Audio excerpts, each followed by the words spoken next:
Amazing grace, how sweet the sound that saved. So welcome to Wednesday Word. Kung meron kayong mga Bible, samahan niyo ako sa Book of Mark chapter 10 at babasahin natin yung verses 46 up to verse 52.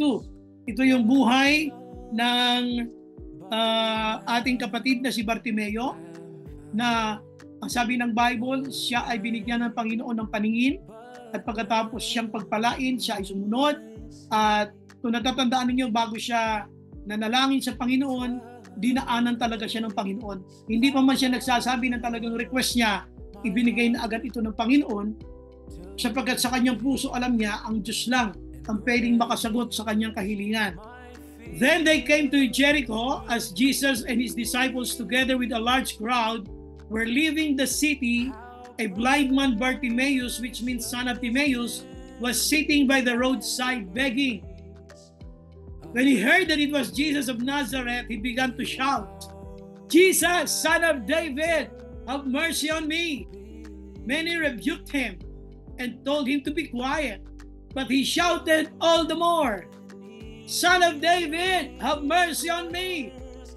So lalo siya nagsisigaw. Sabi ng Bible, Jesus stopped and said, "Call him." So they called to the blind man, "Cheer up, on your feet, he's calling you." Anong kanyang ginawa? Itinabon niya yung kanyang balabal. Throwing his cloak aside, he jumped to his feet and came to Jesus. "What do you want me to do for you?" Jesus asked him. The blind man said, "Rabbi, I want to see." "Go," said Jesus, "your faith has healed you." Immediately, he received his sight and followed Jesus along the road. So dito, so pag-usapan natin ay yung receiving before requesting. So receiving before requesting. Kailan nangyayari na tinatanggap mo na ang hindi mo pa hinihingi. Receiving before requesting. At take down some important notes because what we will be discussing today ay napakahalaga sa ating buhay pananampalataya.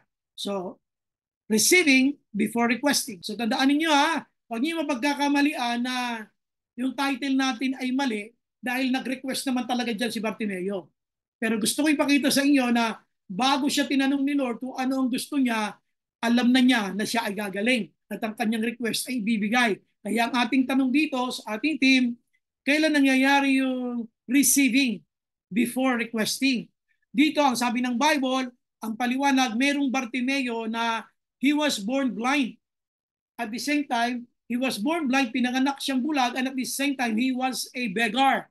So isipin mo, lumaki ka, hindi mo nakikita kung ano ang paligid, pero ang sabi ng Bible, habang lumalaki ka, natuklasan mo lamang na ikaw pala ay isang pulubi. At bilang isang pulubi, ang sabi ng Bible, ang kanyang kalagayan dito ay siyempre nanlilimos. Kaya nga lang, dumating yung time, bilang isang pulubi, halos kabisado niya na yung lugar at lagi niyang naririnig yung Jesus. Yung pangalan Jesus na dumadaan sa lugar na yan, nangangaral at gumagawa ng mga himala. At minsan sa kanyang buhay, nakita niya si Lord lamang ang talagang kailangan niyang lapitan. Kaya dito, ang sabi ng Bible, siya ay lumapit.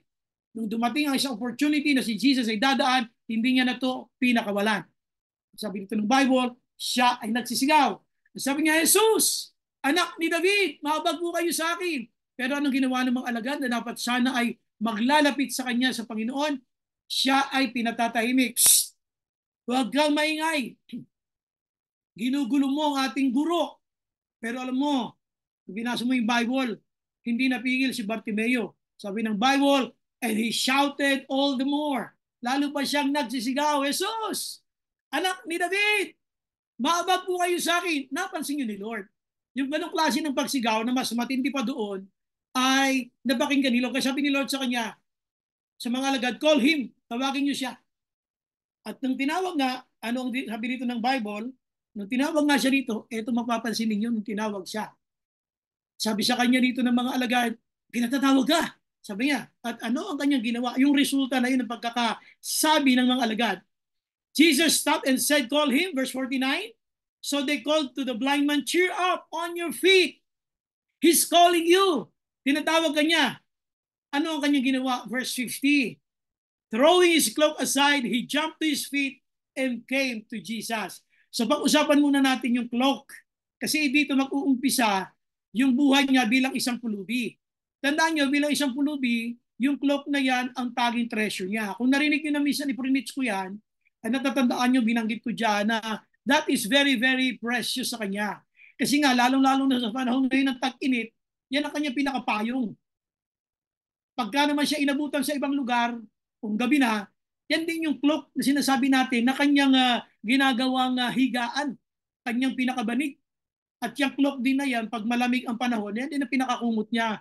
At pag siya nanlilimos, dyan niya din binabalot yung kanyang nalilimos ng mga dinaryo, mga dinar. Kaya lang, sabi ng Bible, something that is very precious to you ay itinapon mo nung tinawag ka ni Jesus.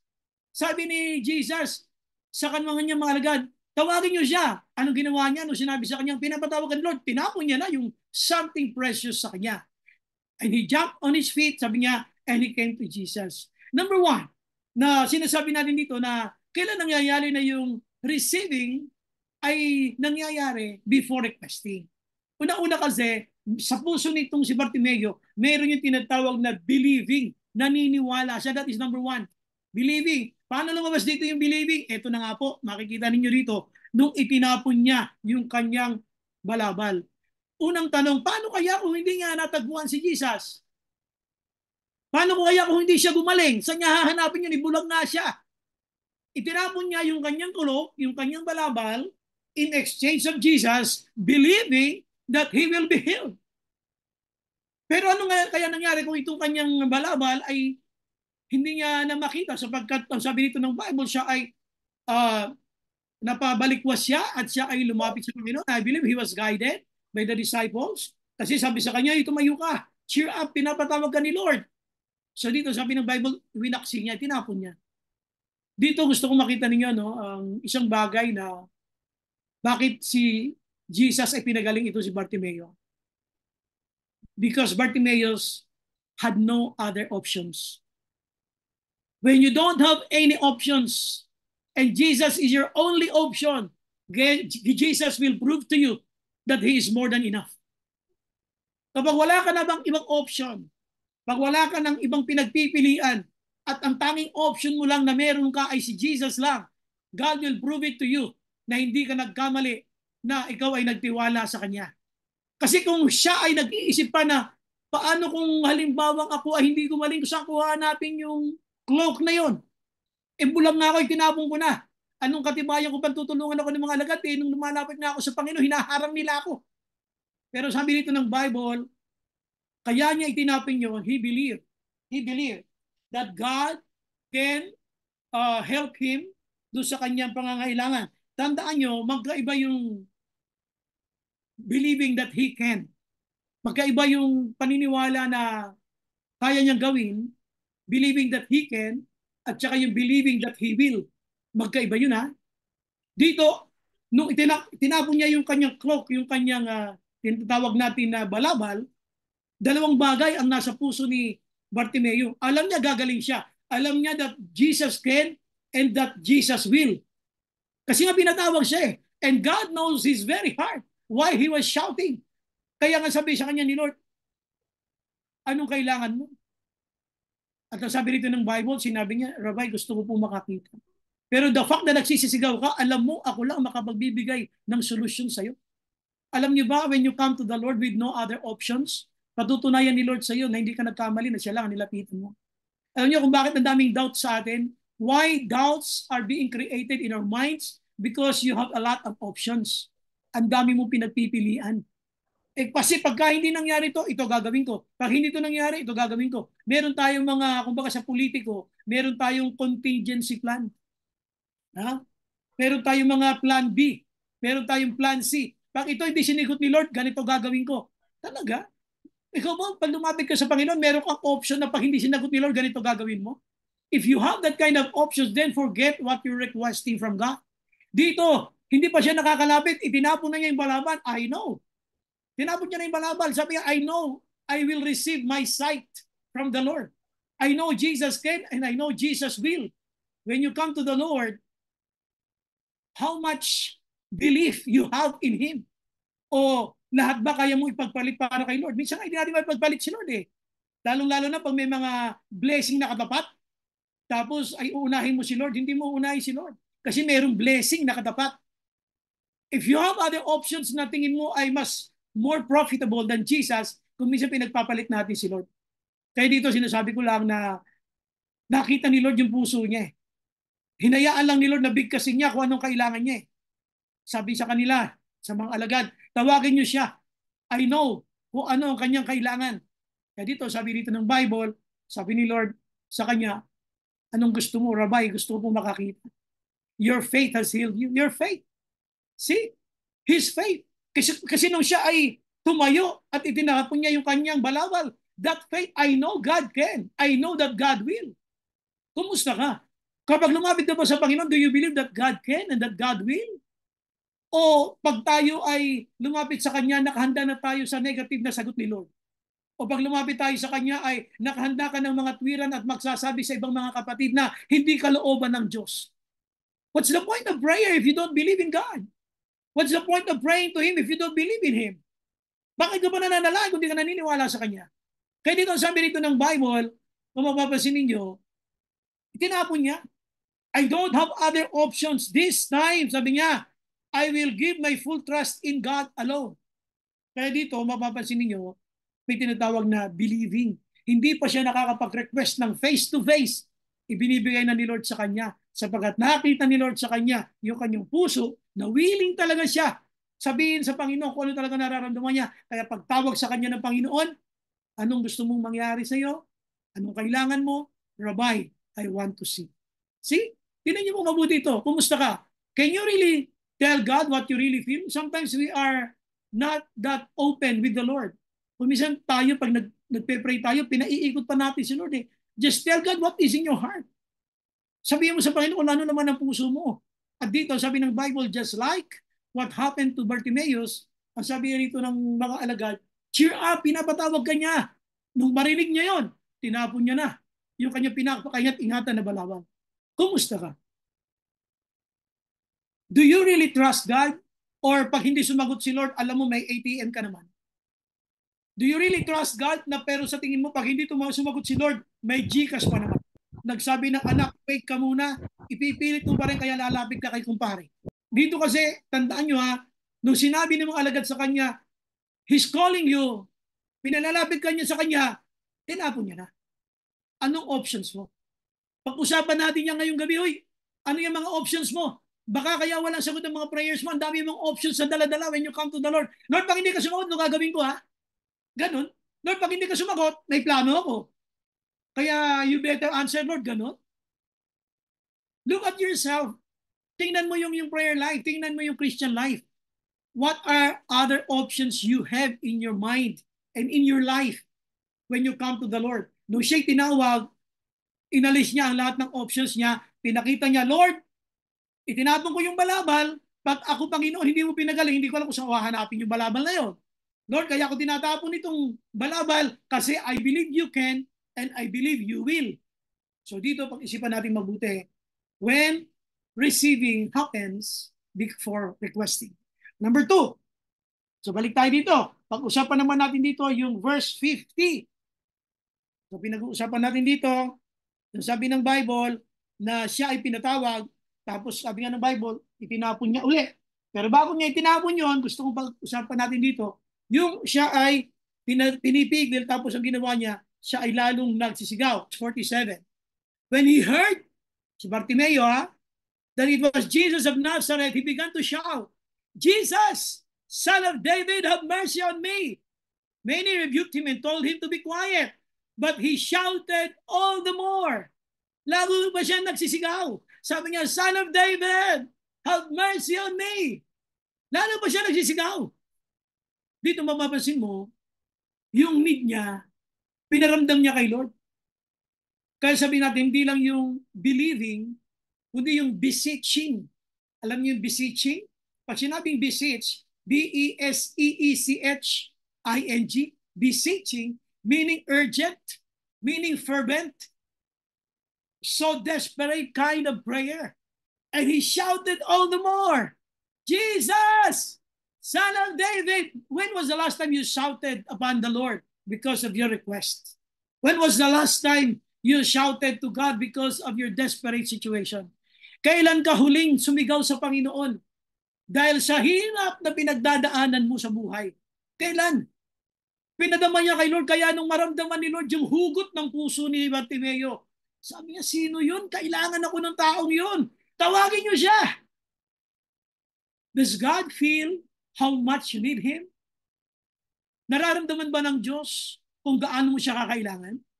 Nararamdaman naman ba ni Lord kung gaano mo siya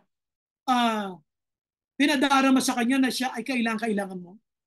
Can you really make God feel that, Lord, I had no other options. You are the only option. And if you will not make anything about this, Lord, I will be in trouble. Lord, pag hindi niyo po ako pinakialaman, Lord, please, ako po ay malalagay sa alangan.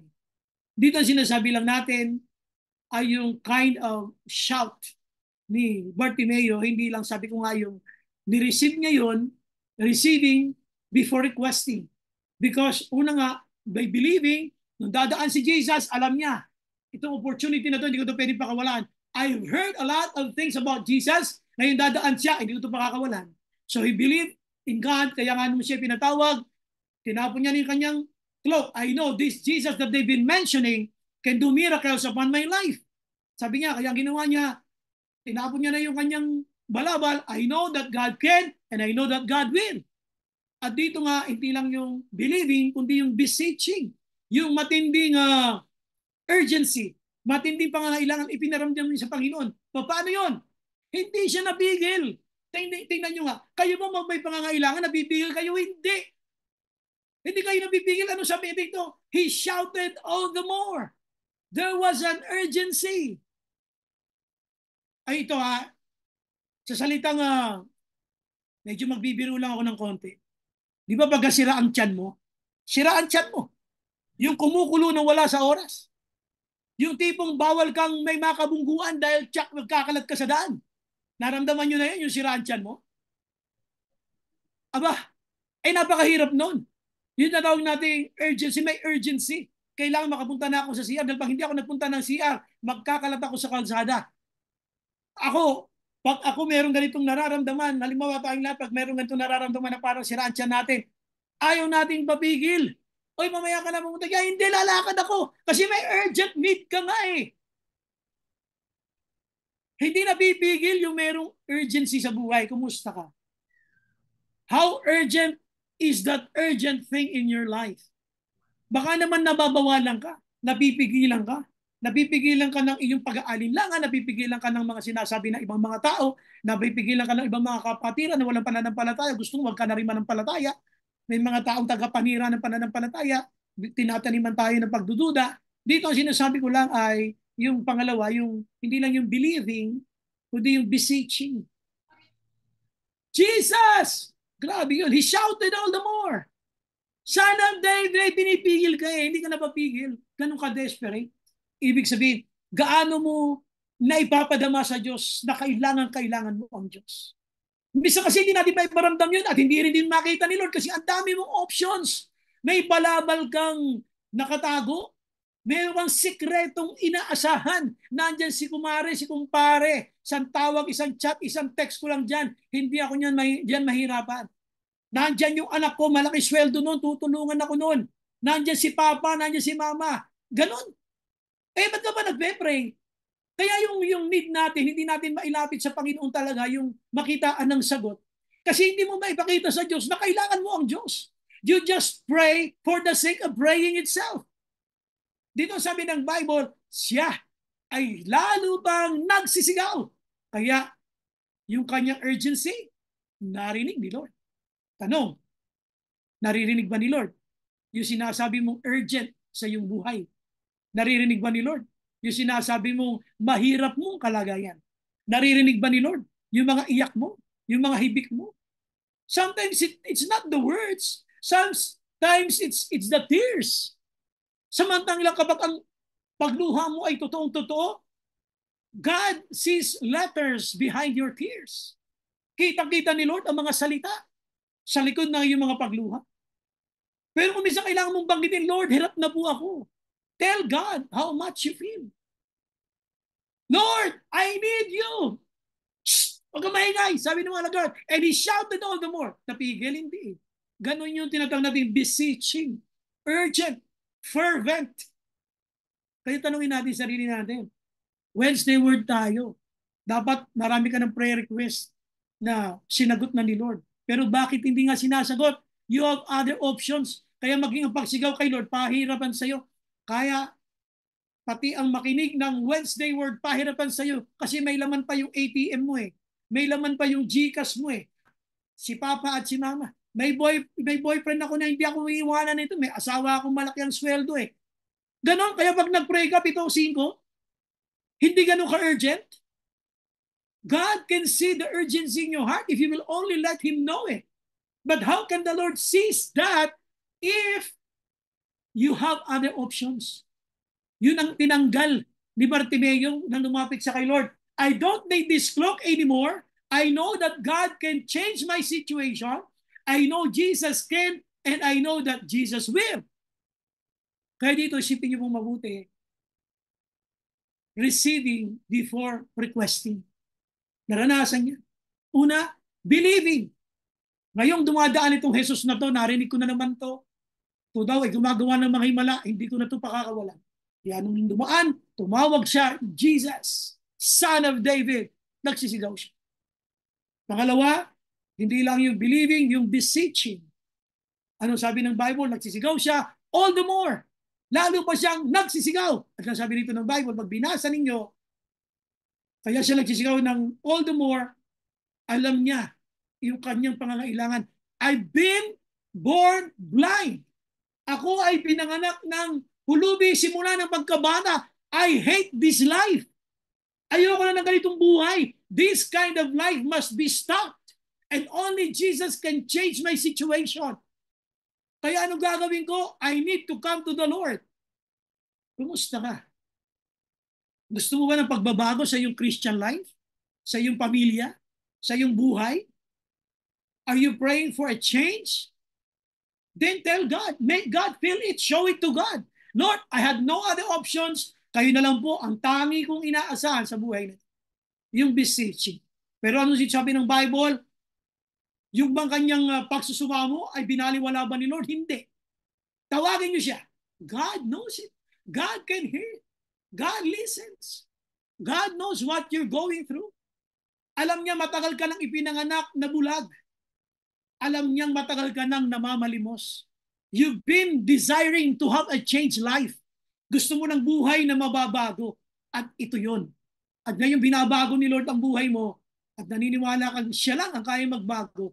Then show God that Lord, I have no other options. I have no other options. You are the only option. Kaya Lord, sa iyo lang po ako magtitiwala. Tinapon niya yung kanyang balabal, believing that God can and that God will change his situation. Alam naman natin na nangyari, di ba? Nawalan ba siya ng, sabihin, nasayang ba yung oras niya? Hindi. Puntahan natin yung ating pangatlo. Ito sabi ng Bible, verse 51. What do you want me to do for you? Wow. Ito na, nung naghanap na sila. Sabi ni Jesus, what do you want me to do for you? Jesus asked him. The blind man said, Rabbi, I want to see. Ano ang sabi ng Bible? Verse 52, go, said Jesus. Your faith has healed you. Yung pananampalataya mo sa akin ang nagpagaling sa'yo. Kasi ikaw, bago ka pa tumayo, bago pa kita pinatawag, naniwala ka na sa akin. Hindi ka pa nagre-request sa akin. Alam mo, kaya kong baguhin ang situation, kaya itinapon mo na yung balabal. At alam mo na kaya kitang ayusikasuhin. Alam mo, kaya kong gawin ko ano yung pangangailangan mo. Kaya dito sabi ng Bible, your faith has healed you. Nung sinabi ni Lord John, immediately, kita nyo yon? Magkalayo yung comparison nung siya ay pinanganak na bulag na hulubi. Ang tagal niyang tiniis.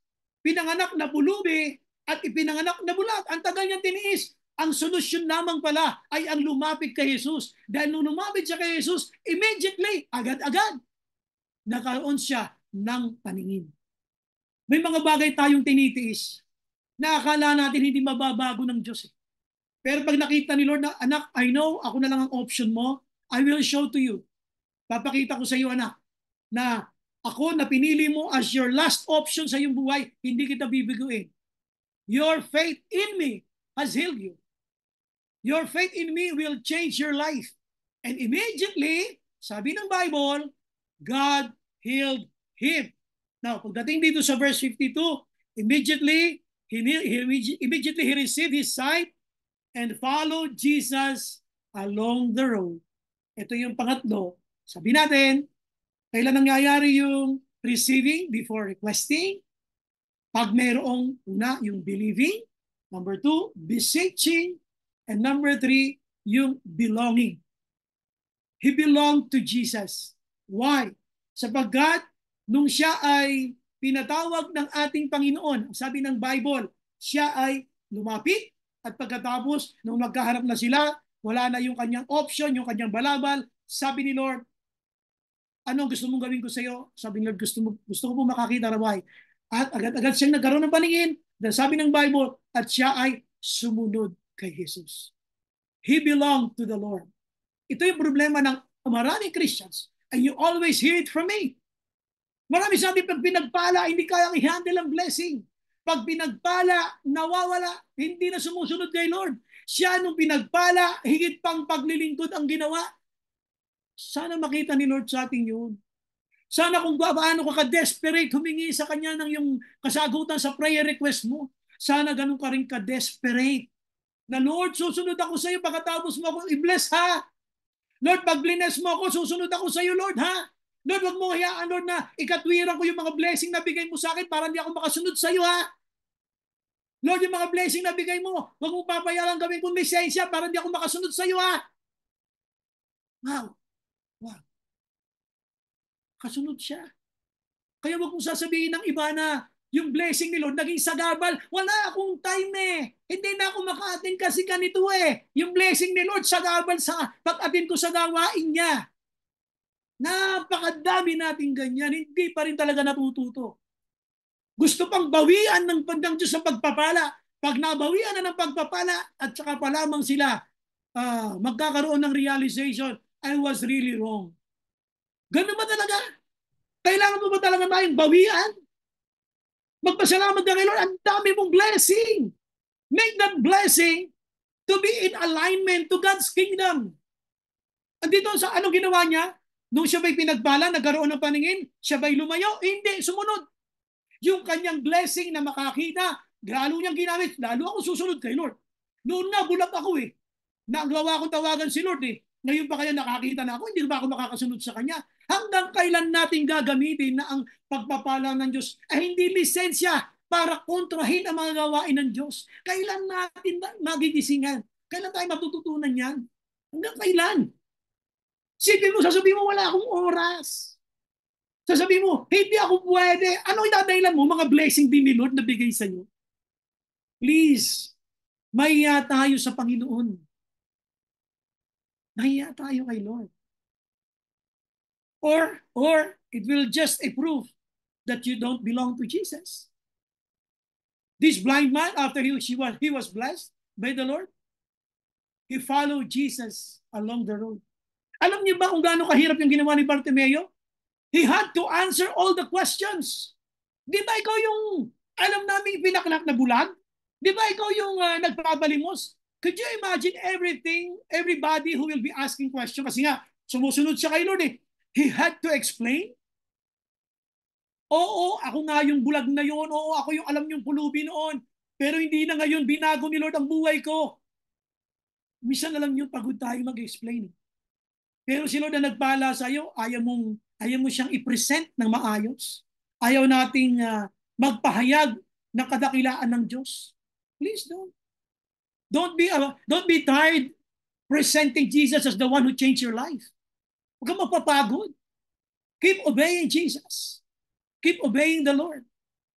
At dito, ulitin ko uli, hindi lang yung sinasabi natin believing or beseeching, but belonging. Masasabi mo lang nakapamilya ka ng Diyos. Pagkatapos kanyang pagpalain, lalo kang nag-uminit sa paglilingkod. Pagkatapos ng pagpalain ng Panginoon, lalo kang sumunod sa gawain ng Panginoon. Lalo kang mo bang ipinagamit ang buhay mo sa paglilingkod sa Kanya. Amen? Okay, punta tayo sa ating conclusion. Obeying God is just showing that you are believing in God.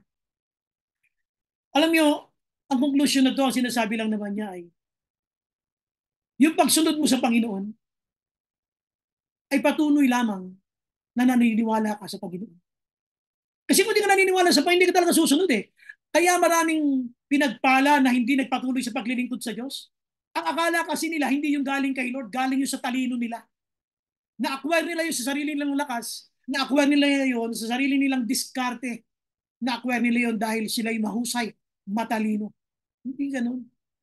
Darating yung time, pag binawian ka na ng Lord ng lahat ng bagay na nasa sayo, then you will realize how much God has done for you in the past.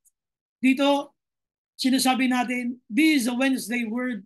Please be always reminded na tayong mga anak niya, inaasahan sa atin ng Panginoon na pagkatapos kanyang pagpalain, ay ikaw din ay magpapahayag tungkol sa Panginoon natin. Na siya ang sumagot, siya ang nagpala sa iyo. Huwag mong gagamitin yung bigay na blessing ni Lord para hindi ka lalong maging epektibo. Ilang beses na naging sakit ng Kristiyano yan. Napakadaming churches na laging binabanggit na ang pagpapala ng Diyos sa kanila ay sagabal sa mga ibang gawain ng Diyos sa kanila. Kailan tayo hihinto doon? Para sinasabi niyo, ang Diyos natin ay hindi ata alam ang resulta ng kanyang binibigay na blessing. Pero ang totoo niyan, tayo ang may dahilan kung ba't hindi tayo lalong nagagamit.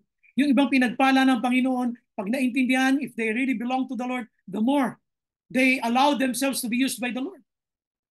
Lalo sila nagiging humble, lalo sila nagiging masunurin, lalo nagiging submissive, lalo nagiging katuwang sa gawain ng Panginoon. Ganun ang pinagpapala ng Diyos. Kaya kung gusto maranasan yung receiving before requesting, una, yung sabi natin, believing. Iwala ka sa Panginoon. Number 2, beseeching. And number 3, ano yung number 3? Oy, sagot nga kay Jack o nandiyan pa kayo? Ano yung number 3? Belonging po. Belonging po. Belonging. Yes. Amen. Okay, so ang conclusion natin, ulitin ko lang uli ha. Obedience in God is just showing that you are believing in God. Baka yung ating pagsunod sa Diyos ay patunay lamang na ikaw ay naniniwala sa Diyos. Kaya karamihan ng mga kumawala, humiwalay, dumistansya, nag-withdraw, umalis sa kanilang mga gawain sa Panginoon, nagpapatunay lamang, hindi nila nauunawaan na ang kanilang pagpapalang bigay sa kanilang Panginoon talagang galing sa Panginoon. Dahil ang resulta na higit na pagpapala ay higit pang paglilingkod sa Panginoon. Amen? So magandang gabi sa inyo lahat. Amazing grace.